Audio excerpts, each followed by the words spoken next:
one of the key principles here that we found to be effective is putting the marriage first. Hello and welcome to the Business of Architecture. I am your host, Rion Willard, and I'm joined here with the CEO of Business of Architecture, none other than Enoch Sears.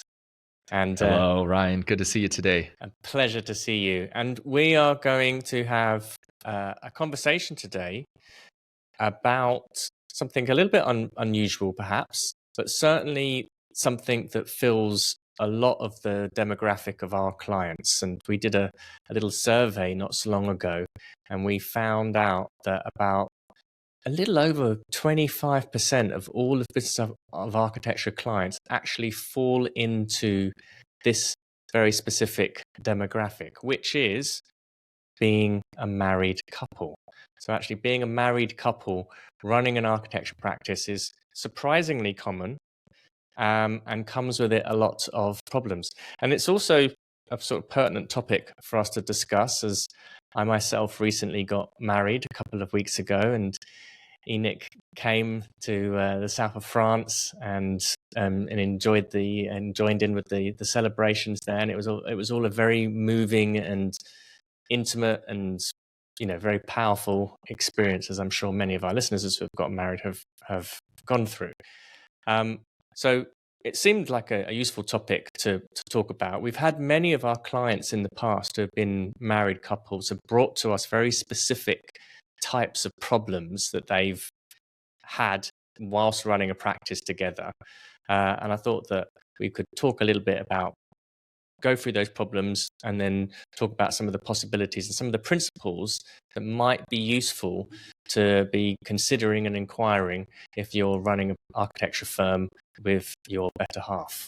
This episode is sponsored by Smart Practice, Business of Architecture's flagship program to help you structure your firm for freedom, fulfillment, and financial profit. If you want access for our free training on how to do this, please visit smartpracticemethod.com. Or if you want to speak directly to one of our advisors about how we might be able to help you, please follow the link in the information. Hello listeners, we hope you're enjoying our show. We love bringing you these insightful conversations, but we couldn't do it without the support of our amazing sponsors. If you're a business owner or know someone who would be an excellent fit for our audience, we'd love to hear from you. Partnering with us means your brand will reach over 40,000 engaged listeners each month. Interested in becoming a sponsor? Please send us an email at support@businessofarchitecture.com. Yeah, beautiful, Ryan. Yeah, and and here's the thing: as we venture into this topic, is that it's not easy, right? It's hard enough running an architectural practice. It's even harder when you're doing that with your life partner or someone that you're married to, or you have a romantic relationship involved. Like these two things, they say the one thing people argue about and get divorced over the most is sex and money. Well, I mean, if you're married to your business partner, you're basically mixing the two dynamite sticks of marriage. You're just going all in. You're like, you know what? I'm not content just to play the game of marriage. I'm not content just to play the game. We're going to mix this up, make it even more challenging for us. And we're going to play the game of marriage and business together while balancing 7 plates and maybe even a little couple kids mixed in. Yeah. And I think it's interesting as well. I think we should both add here that neither Enoch and I run a business with our other halves, with our partners. I have worked with Yvonne in various projects and capacities, and we've even done a bit of architecture practice work together, and it was certainly fraught with all sorts of challenges. And it's something in a professional capacity we tend to not do, and have kind of made an active decision to, not saying that we wouldn't ever go back to doing a project together, but I admire those people who run a practice with their other half, and there's a lot of challenges there. There's a lot of things there's a lot of heightened sensitivity and emotions, and there's the recipe there for it being absolutely mind-bendingly wonderful and one of the most powerful things you could ever do. And on the flip side, it can also cause just tremendous amounts of pain. And I think that's, this is not easy. So let's have a look at, first of all, just the sorts of clients that we've had in the past who are architects, right, or who married couples running a firm. We've had the classic, which is two architects, and I'll include here the architect interior designer combo as well, but two design professionals who are running a business together. They're both kind of equally qualified, and they become partners, and they're doing designs together and running a business.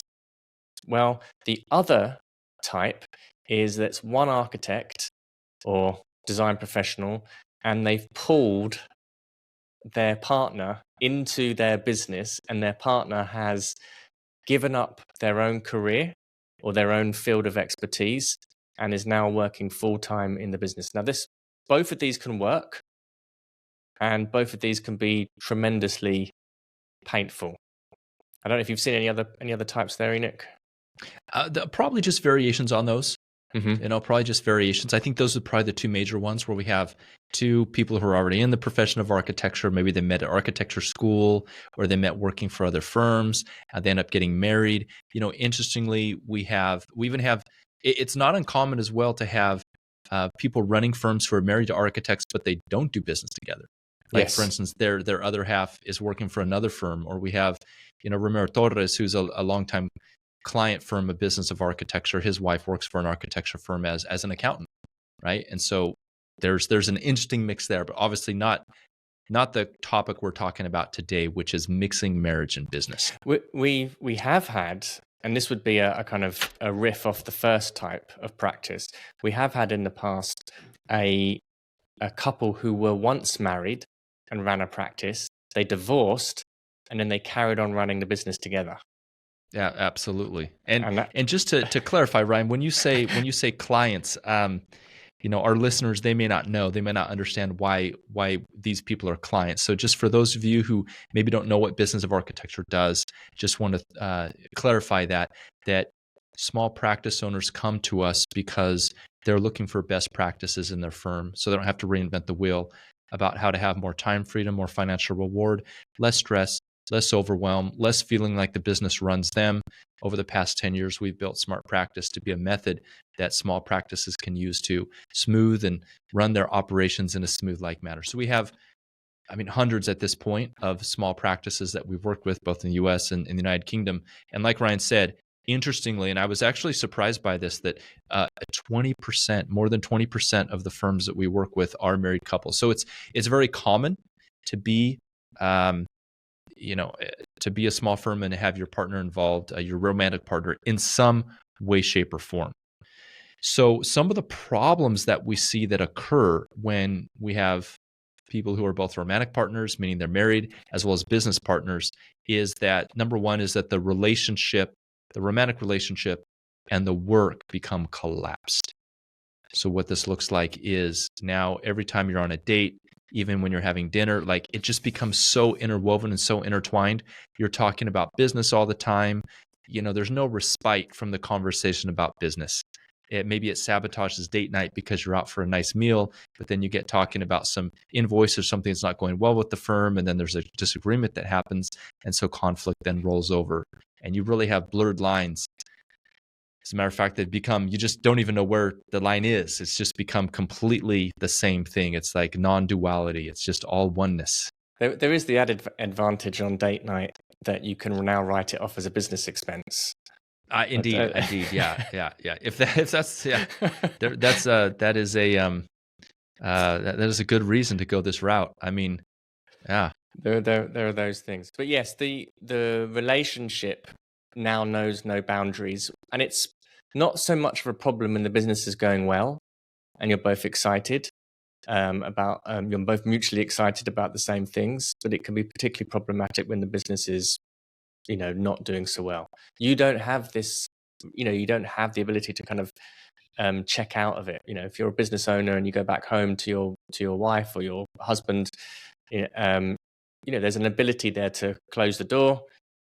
Work is finished for the day. I can be with my family, and we can just enjoy each other, and you can take some much needed respite from the day's stresses and activities. When you're doing that with your other half, then all of this becomes collapsed, and it can be incredibly stressful. And of course, it will affect your marriage.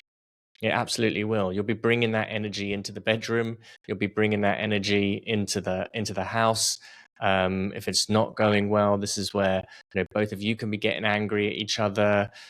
If there's family dynamics involved with children, and of course, now children are having to deal with the stresses of the business.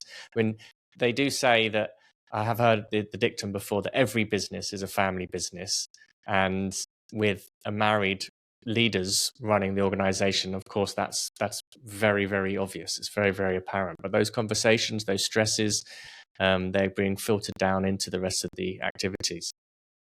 The second problem is, and this is often relating to that second type of practice that we were talking about, not always, but where one of you is really unhappy in your career choice and wants out, but they're scared of hurting the other person, and the other person gets really hurt and takes it very personally that the other person has any kind of frustration or dissatisfaction about being in the business. And we've seen this play out a number of times with some of our clients, the kind of interpersonal relations that happen there. That one of them, and it's usually in the scenario where you've had the architect who's brought in the other person who's not an architect, and now they're working in an architecture business, and they've given up their career, or they've given up some aspect of their own, what they were doing, and maybe they've become the office manager or the accounts or the bookkeeper, or it's perhaps a support role as opposed to a real director role, but they're involved in many of the very key decisions all throughout the business, and that can be a really heavy load, and very, very sensitive. We've seen it before in the past where that person wants to leave the business, and then any kind of conversation of that, suddenly there's hurt, there's upset, and it's magnified because it's inside of the context of a relationship. Yeah, absolutely, Ryan. Hey, look, another challenge here that ends up happening when two spouses are working together is that the one partner who was brought in is unhappy and wants out, but afraid of hurting the other. Right. So, and these feelings of discontent can go on for years and not be voiced, or maybe voiced in a passive way, or maybe even voiced in an aggressive way. But the stakes are so high when you're mixing marriage and business that it feels like there's so much on the line. A lot of times we end up staying there because we feel like we're obligated. We owe this to the other person. And, when there's an energy, in my experience, was an energy of doing something out of obligation, it's a tainted energy. Mm. It doesn't come across as a gift. It comes across as more of a, kind of doing a duty, which is kind of hollow of heart. It's not uncommon when we have practices come in where we have married spouses, especially when one is not an architect. Often that person will take the office manager role or do a lot of the finances. But it's very common for when they come in to start working with our team here at Business of Architecture, and we start unpacking the way that they're currently doing things and suggesting better ways to do them. Oftentimes the non-architect's always like, I told you so. I told you the money's important. And they're like, thank you for finally telling my husband. Usually it's the husband. They're like, thank you for finally telling my husband, all the things that I've been telling him for years, but now he's listening to you. Yeah. It's funny. The next problem that we often see is that there's no clear roles that are actually defined in the business for each of them. And performance starts to fail, and finances start to fail as a result.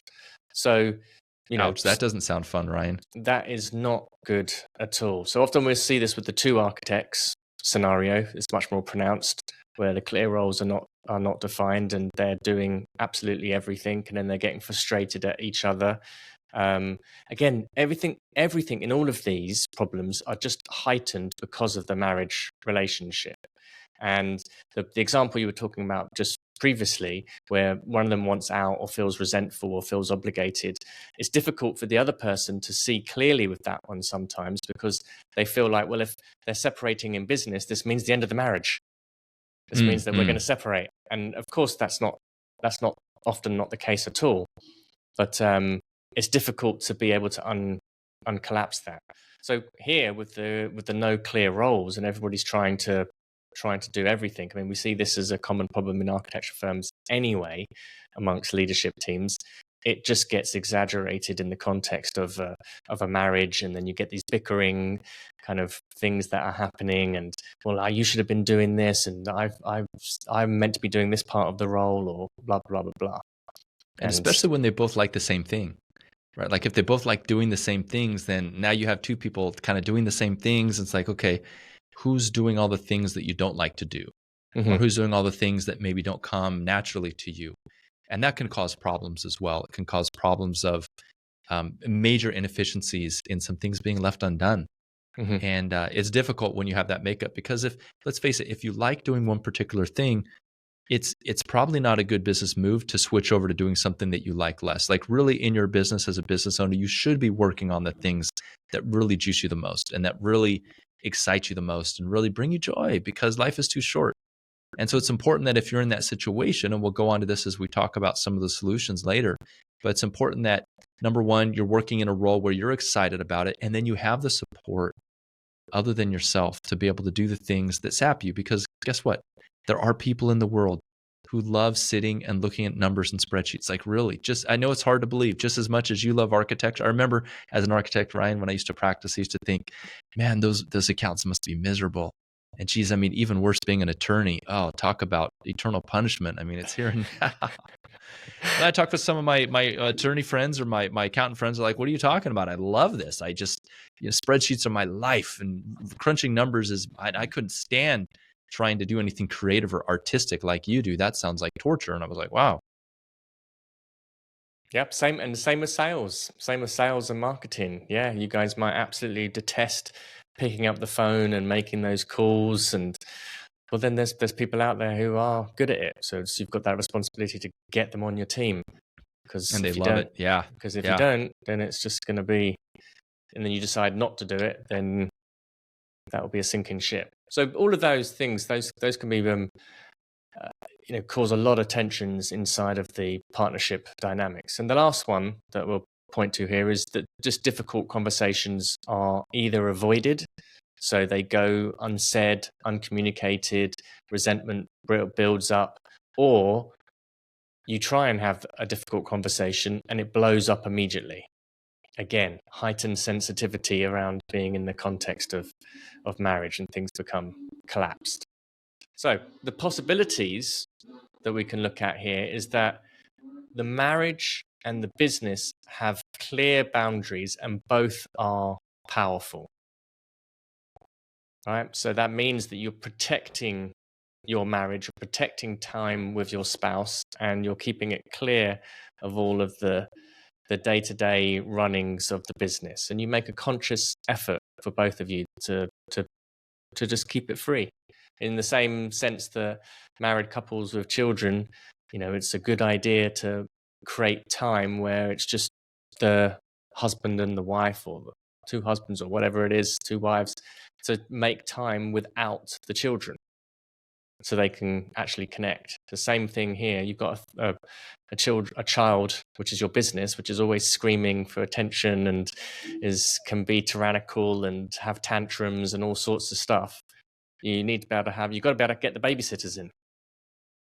You've got to be able to get the babysitters in and be able to have time and set powerful boundaries. Yeah, boundaries are important and difficult. Like even in my own marriage, Rion, this is something that I didn't understand, because oftentimes boundaries they're tied up, they're part and parcel with having those difficult conversations, right? And so how do we know when we have a boundary that's being that is not being honored? Like either we're not honoring it or someone else is not honoring it. And just for clarification, those of you who are listening, some of you may be very clear, you understand what boundaries are, but just by way of explanation, a boundary, and Rion, give me your perspective, but I'll say what I think a boundary is, and maybe we can ask Google or Chat GPT. But in my understanding, a boundary is something that, we have preferences as human beings, and a preference is like, a boundary is a place where we draw the line, like I don't want to give up this preference. And when we end up giving up that preference out of obligation or duty to another person, then oftentimes it can harbor resentment. as opposed to giving up a preference out of love, where we completely release attachment to that preference. And we're okay. We're like, hey, there's no boundary here. That's fine. I can compromise on this. No big deal. But there's some things where we're like, you know what? This is not for me. It's just not a compromise situation. Like this is my line where I want to be felt, or I want to be respected, or I want to be treated. And when you cross over that line, or don't treat me this way, or violate that boundary, then it's going to cause difficult emotions in me. I'm not going to be happy, and I don't feel like you respect me. Mm-hmm. And I think that's a great definition. And it also points to the fact that sometimes boundaries get established as a result of conflict. And indeed, oftentimes we're not aware of what our boundaries are until we have some sort of altercation over them that may involve emotions and difficult feelings. Exactly. And so one of the other possibilities here is that powerful conversations are practiced. And powerful conversations, they're not always happy, clappy conversations. They're not always, hugs and kisses and romantic poetry or anything like that. But they may be as a result of you establishing each other's boundaries and finding compromise and articulating what that boundary is and what that agreement is, particularly when it comes to, like, where does the business end? Where does the marriage start? Or how are we going to be unified in making sure that we're not bringing our own emotional baggage into the office and like vomiting it all over the rest of the team so that they all feel shit? Or, we've seen it before in practices where a marriage is starting to get really dicey in the practice. And then you've got the side who's on the husband and the side who's on the wife. And now you've got all of these kind of other players who are, just getting caught up in the emotional dynamics of the business, which is only going to make the running the business even more complicated. Certainly doesn't make it easier. Yeah, absolutely. So we're going to share some principles here that we've seen for effective partnerships when you're mixing marriage and business. And one of the key principles here that we found to be effective is putting the marriage first. Like understanding that marriage commitment, that romantic relationship that you have is integral to the success of the business, that needs to come first. Now, if you decide to end the romantic relationship because it's not working and you've decided that, hey, we're going to part ways, like the couple that Rion mentioned earlier, where they decided to end the marriage, but they're still business partners, which is an extreme and strange example, but actually very beautiful that they're able to continue on so amicably. But ultimately, the idea that, you know what, our marriage is first, because if we were to weigh these two things in a scale, the one typically that's going to have the most emotional weight, of course, is your romantic relationship with your partner. And so that really needs to be the foundation of, it needs to be the highly regarded and respected part, and that the business needs to be made to work around that and in honor of that and not be a detriment to that. So that's principle number one. Yeah, I'd add a little bit more on that as well. Is that the prioritizing of the relationship or the marriage and protecting it when it works, when the relationship between two people in an intimate union is working, that is such a empowering source of energy for human beings that it will just make the rest of the business dealings easier. When it doesn't work, quite the opposite is true. It is so painful that it can really suck out the energy and the life of everything else. For some people, when their marriage is not working, that's when they then start using work as an escape.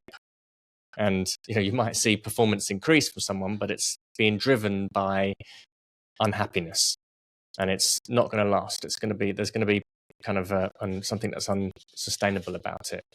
And with the idea of the marriage and the business, one is a covenant, and one is a lifelong agreement that you've made.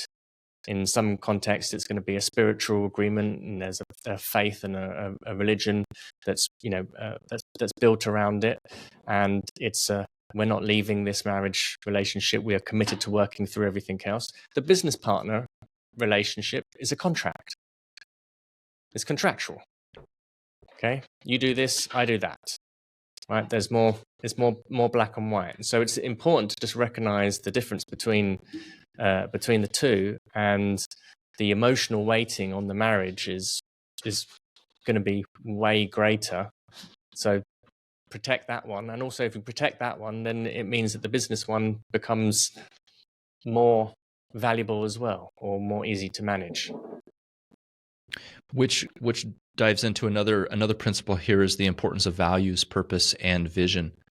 So oftentimes, some marriages run the same way that businesses run. They're very intuitive. They're not intentional. They're just they just happened. That's the way. Let's just pretend like that's just the way that we run. It's not uncommon to have marriages that just run very organically, and they run that way because the partners haven't ever found a problem with that. They're like, hey, we're both content to do this organically. And we see businesses run the same way. Like, well, business of Brooks coming in and we're making enough money, so heck, let's just keep on doing it the way we're doing it, right? But then when suddenly it's not working organically, then it takes a great effort to be able to create some structure around the relationship. So this is where things like values, what's your purpose, what's your combined, like where are we really going? What does this partner mean beyond just being married? Like, what do you want to get out of this relationship? What do I want to get out of it? Where are we headed? What's the green pasture that we want to, what's the thing we want to create together? And then that ties into the vision, like that, those things combine to make the vision. So it's important that you have those in the marriage, that you have those kind of conversations, and as well for the business. Yeah, that can really work nicely together, is that you've got your own purpose, vision, your mission in place for where the marriage is going and the values, and that can often extend into the business, right? So that the business goals and values can be, they can be modeled off what the values of the marriage are about, or the values of your business can, they can reflect the values that you're bringing into your marriage. But it's really important to actually spend some time and articulate these things, discuss them, discuss where you want to go in terms of your finances. Do you want to be financial heavyweights, or do you want to be mediocre and money's not that important to you? You better be on the same page about that. Okay. And both in terms of the marriage and also in terms of the business. If one of you just wants to, you're happy earning 50K a year and you want to poodle along, if you like, okay, and the other one wants to create a business of 100 people and be bringing in $500,000 in salary, okay, well then those need to be conversations that are had, and are seeking to see the difference in perspective around it. And if you want to have a lot of financial abundance as a married couple, but then one of you doesn't want to be involved in the business aspects of making that finance happen, then you better get clear on that. Absolutely. You better get clear on what your roles are on it. Yes. The second principle we can look at here is learning how to fight. Learning how to fight, or how to have these difficult conversations, which we've already kind of started to talk about. And this can be, in part, really getting well versed and practiced at being ruthlessly honest with each other, and being able to, I would certainly, we've seen a lot of good work happen with our own clients when they've really put in energy around their own emotional domain. They've really started, rather than be reactive to what their emotions are, they do some work about looking at what is the signal that my emotion is actually alerting me to. What is this emotion alerting me to about my own belief structure that might not be serving me well this moment? And doing that work and that kind of self-awareness is so valuable in being able to have difficult conversations with the other person, so you're not automatically tripped. Because when you're in a relationship, both of you know the exact dial code. Hits enter to piss the other person off. You know those codes fast, you know them quick, and you'll quite happily dial them up and let the other person get reacted. And then they know yours as well. And then there we go. We now just have an automated reaction between two people. And you can kind of, it plays out again and again and again. So learning the art of having difficult conversations in your intimate relationship is massive. It's so massive. You can do it there. It's a piece of piss when it comes to dealing with your own team members and clients, and that's a place where you can do some real interpersonal communication work inside of your relationship, because it will increase the capacity of your emotional leadership with your team?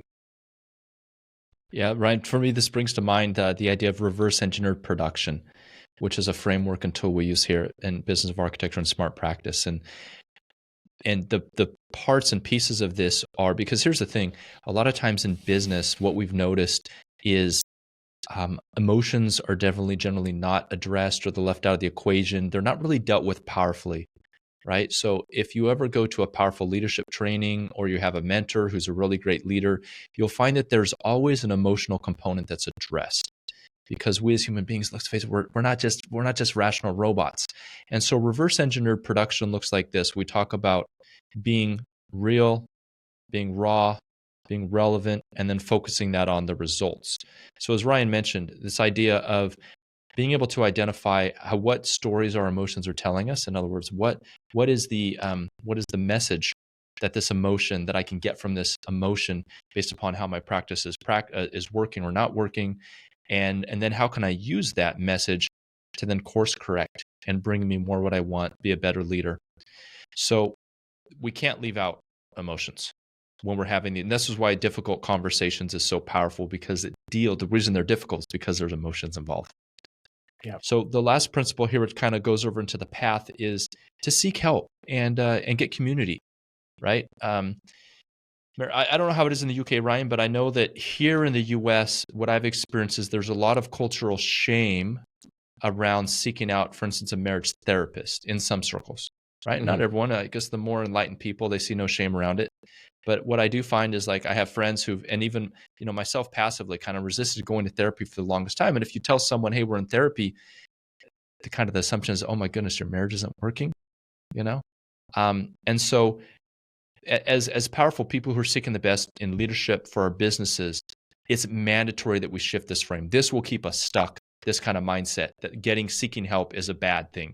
Like, this is the surefire way to be stuck on the hamster wheel again and again and again and again. Mm-hmm. To never have anything change in your life, to always be waking up like it's the same day over and over, dealing with the same fires, the same challenges, the same overwhelms, the same patterns that never change. Reaching out and getting professionals to help, mentors, coaches, communities that you can tap into where you're not alone, where you're not suffering the aloneness of being, the only one in your friendship circle that knows what it's like to be married and run a business. This is one thing that people, when they come into Smart Practice, they get access to, of course, the network of other firm owners, and they're like, it's like a breath of fresh air. Oh my goodness. Wow, there's other people experiencing this as well. You mean, okay, I'm not alone? This is what other people are experiencing when they're married and they're that's what you're dealing with. Well, how'd you overcome that? And this, in our society today, we're so separated, and we're so, with modern life, we have these homes with walls and properties and the people we see on the street, we don't know them very intimately. How different was human society even 200 years ago, when everyone grew up in a town and you knew that person from death to grave, you knew their grandparents, you knew their great grandparents. It's very different today. And so as a result of that, there's been this existential loneliness that we can have when we're running a business. We can feel very, very alone. And that aloneness can then result in not taking risks, not doing things that would powerfully move the business forward, because we're so afraid to break the status quo. It's really interesting. When we got married in the church, and my partner is Catholic, and as part of getting married in the Catholic church, which was something we were both very keen on doing, we had to attend a number of marriage training seminars. And I thought it was a bargain. I was like, this is brilliant. We get to get married in a beautiful church, and they're giving us kind of free coaching. And I thought it was a really nice thing to do before you even get married. Now, Yvonne and I have been together for a long time prior to getting married, but even still, the doing those kind of interpersonal trainings I thought was brilliant. And it was also very interesting. There was a point in one of the weekends where they split the women up together and they split all the men together. And all of the men were in their room talking about what it was to be a husband for about 2 and a bit hours. The women were done in 30 minutes and they all went off to have lunch. But I thought it was really interesting that for men particularly, that like we don't talk about that kind of aspect of married life a lot. And just being able to have community, and there was a couple of older guys who were there they were in their 60s, and they were clearly really just relishing being able to give this support and wisdom to young guys who were about to enter into the covenant of marriage. And I just thought the whole thing was just a really healthy perspective, and kind of just goes on to what we're talking about here, is about making sure that we have community around us. And also there's a particular kind of community as well, where you going and speaking and finding solace or help about your, when you're in a problem with your partner, you want to be selective of who it is that you're talking to as well. And, make an effort to find people who are going to challenge your own perception and who are going to support your partner. As opposed to, if you go to a group of friends and you say something about my husband, my wife, and they all go, "Oh yeah, he's an asshole." Oh bloody hell, the wanker, the wanker. Like, I know, I get on mad how you tolerate him, or vice versa. Man, you put up with her away. Exactly, and they start, and now you're in a conversation where you're slagging off or complaining about your partner to other people. Good luck with that. How long that lasts? Because now you're accelerating a process. But it's important to find community and the right help, and to be able to learn to fight healthily. Expand the perspective. Well, Rion, with that, look, we wanted to let all of our listeners know, if you've listened this far, perhaps you're in a marriage and you're a partner right now, a business partner, you've mixed marriage and business, you are where you are, and you're looking for solutions to make it better, or maybe even deal with some challenging struggles that you're having now. We put together a PDF file that has some of the best advice from married couples who also run businesses that have been through Smart Practice program. And you can get access to that by going to businessofarchitecture.com/married. They've been kind enough to share their top insights and perspectives, and you can get access to that at businessofarchitecture.com/married. Amazing. All right, Rion. Wonderful talking to you again. Look forward to catching up on the next episode. And to all of our listeners out there, as always, carpe diem and goodbye for now. And that's a wrap. Hey, Enoch Sears here, and I have a request. Since you are a listener here of the Business of Architecture podcast, Rion and I, we love putting this podcast together. We love sharing information as much as we can glean from all the other industries that we're a part of to bring it back to empower you as an architect and a designer. And one thing that helps us in our mission is the growth of this podcast, simply because it helps other architects stand for more of their value, spreads the business information that we're sharing to empower architects together, so architects, designers, engineers can really step into their greatness, whatever that looks like for each individual. And so here my simple ask is for you to join us and be part of our community by doing the following: heading over to iTunes and leaving a review of the podcast. And as an expression of our sincere thanks, we would like to give you a free CEU course that can get you one professional development unit, but more importantly, will give you a very solid and firm foundation on your journey to becoming a profitable and thriving architect. So here's the process for that. After you leave us a review, send an email to support@businessofarchitecture.com. Let us know the username that you use to leave the review, and we will send you that free training. On the training, you'll discover what 99% of architecture firm owners wish they would have known 20 years ago. And the other 1%, well, they just didn't even know that they didn't know. Head over to iTunes and leave us a review now. This episode is sponsored by Smart Practice, Business of Architecture's flagship program to help you structure your firm for freedom, fulfillment, and financial profit. If you want access for our free training on how to do this, please visit smartpracticemethod.com. Or if you want to speak directly to one of our advisors about how he might be able to help you, please follow the link in the information. Hello listeners, we hope you're enjoying our show. We love bringing you these insightful conversations, but we couldn't do it without the support of our amazing sponsors. If you're a business owner or know someone who would be an excellent fit for our audience, we'd love to hear from you. Partnering with us means your brand will reach over 40,000 engaged listeners each month. Interested in becoming a sponsor? please send us an email at support@businessofarchitecture.com. The views expressed on this show by my guests do not represent those of the host, and I make no representation, promise, guarantee, pledge, warranty, contract bond, or commitment except to help you be unstoppable.